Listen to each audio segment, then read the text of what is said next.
सबको जय मसीह की हालेलुया प्रेज द लर्ड। पिता पुत्र पवित्र आत्मा के धन्यवाद জানাই। আপনাদের প্রত্যেককে জয় যিশু। আমরা প্রত্যেকে ঈশ্বরের প্রকৃত সন্তান এবং পবিত্র সন্তান। আমরা প্রত্যেকেই ঈশ্বরের আমরা মহিমা এবং তারিফ করি। যে সকল সন্তানরা ঈশ্বরকে জেনে গেছেন তাহারা কীরূপে ঈশ্বরের কাছে যাত্রা করবে এবং কোন কোন টাইম ঈশ্বরের আরাধনা এবং কোন কোন টাইমে ঈশ্বরের প্রশংসা করলে ঈশ্বর খুশি হয়ে খুব তাড়াতাড়ি উত্তর দেয়, আমরা এই বিষয়ে জানব। তো প্রথমে আমরা জানি যে সত্যের ঈশ্বরে আমরা আরাধনা করছি, কোনো ভুল পথে মিথ্যাতে নয়। কেন ঈশ্বর একটাই। আমরা অনেক মানুষ অনেক রকমভাবেই সাজিয়ে নিয়েছি, কিন্তু ঈশ্বর একটা, আর তিনি এক আত্মা, আর তিনি আমাদের সকলের মধ্যেই আছে। আপনার মধ্যে, আমার মধ্যে, সকলের মধ্যে যারা দেখছেন প্রত্যেকেই, এই পৃথিবীর প্রত্যেকটা মানুষের মধ্যেই তাহার আত্মা আছে। আর ঈশ্বর তিনি জীবন্ত লোকেদের মধ্যেই থাকে।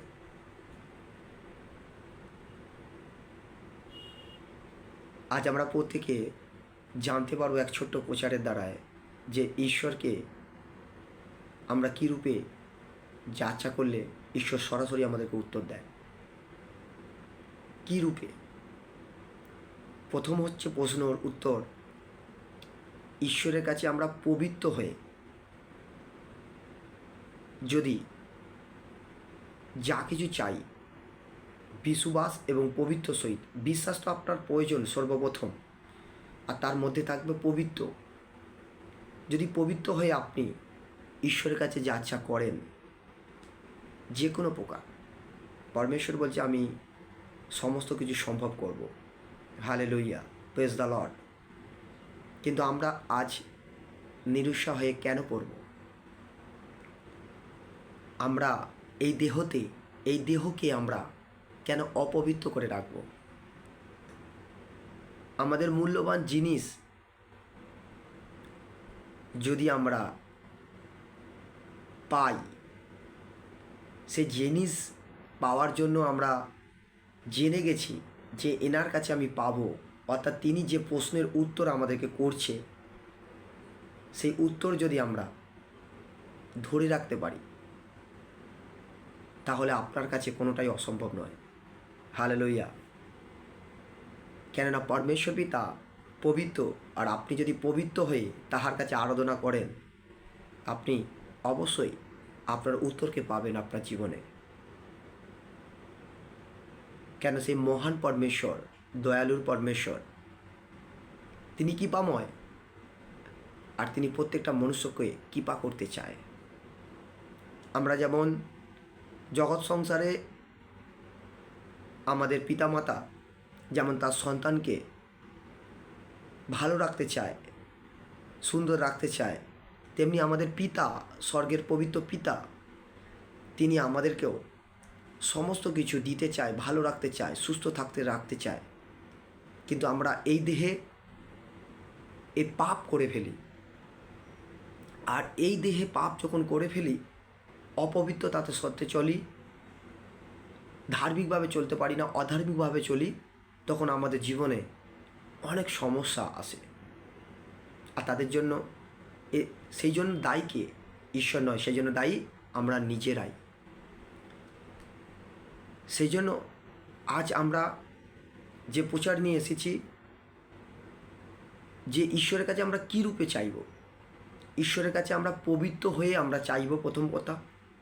দ্বিতীয়, প্রার্থনার স্টাইল অনেক রকম থাকে, কিন্তু কোন কোন সময়ে পরমেশ্বর উত্তর দেয়।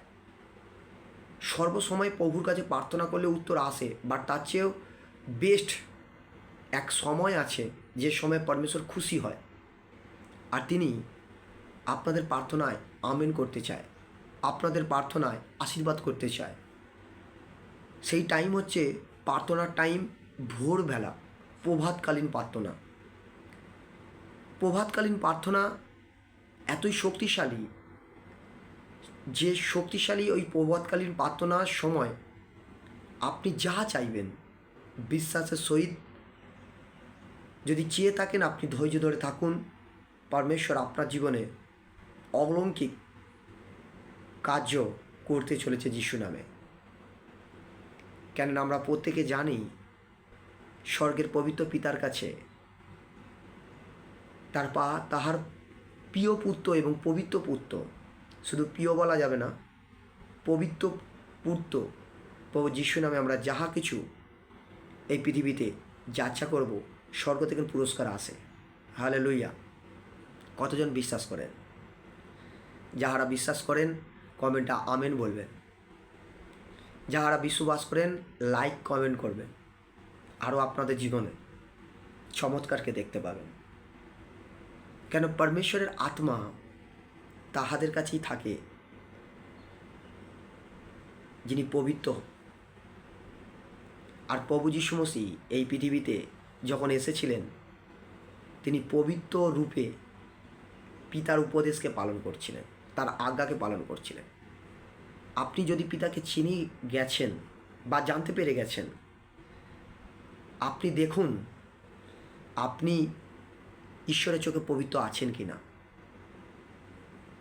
আপনার অধার্মিক কোনো গুণ নেই তো? যদি থাকেন আজই বদলে দিন। যদি থাকেন, মোবাইলে যেমন আপনি মেসেজকে ডিলিট করেন, আপনার জীবনে অধার্মিক কিছু জিনিস আপনি আজই ডিলিট করুন, আপনি পরিত্রাণ পাবেন। হালেলুইয়া। কেন প্রভু যিশু মসিহ একটাই কথা বলতো, আমি আমার পিতার উপদেশকে পালন করতে এসেছি, আমি পিতার আজ্ঞাকে পালন করতে এসেছি। প্রভু যিশু সর্বদাই বলতো যে আমার নিকটে, আমার পিতার নিকটে, দুটো কথা কিন্তু বলেছে, আমার নিকটে বা আমার পিতার নিকটে যে আসে সে খালি হাতে কখনো যায় না। বাট আমার অনেকজন খ্রিস্ট বিশ্বাসী আছে, প্রার্থনা প্রসেস জানি না, কী রূপে যাত্রা করতে হয় জানি না,